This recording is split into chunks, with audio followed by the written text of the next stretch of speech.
Drew Lock versus Teddy Bridgewater, a debate as intense as Microsoft versus Apple, Pepsi versus Coke, Nike versus Adidas.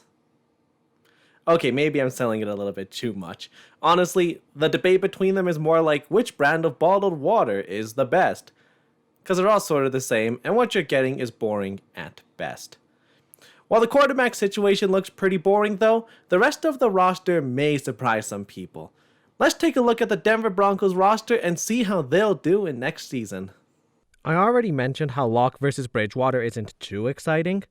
Locke is looking like a game manager at best unless he takes a huge step forward like Josh Allen did in year 3.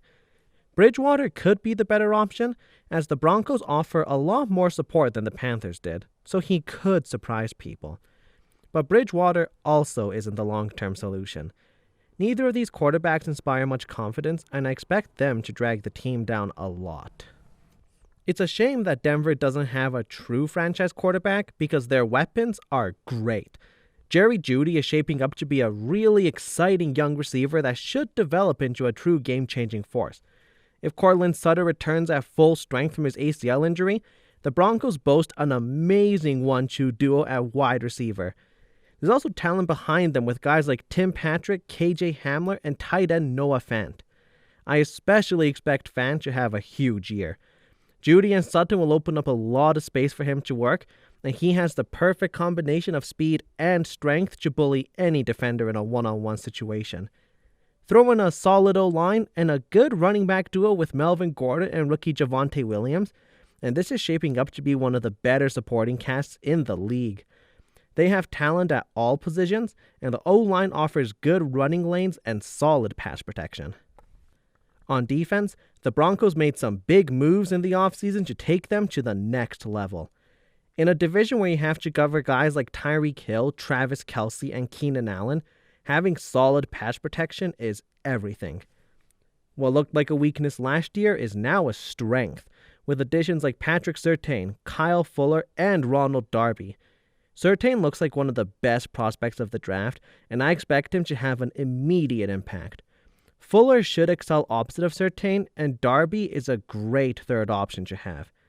If these guys play up to their potential, that's a scary group of cornerbacks. And that's not even including safeties Justin Simmons and Kareem Jackson. Simmons is one of the best in the league.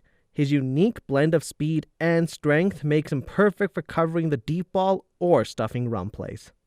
I'm already pretty high on the Broncos defense, and I didn't even get to their best player, Von Miller. He's been terrorizing offenses for years.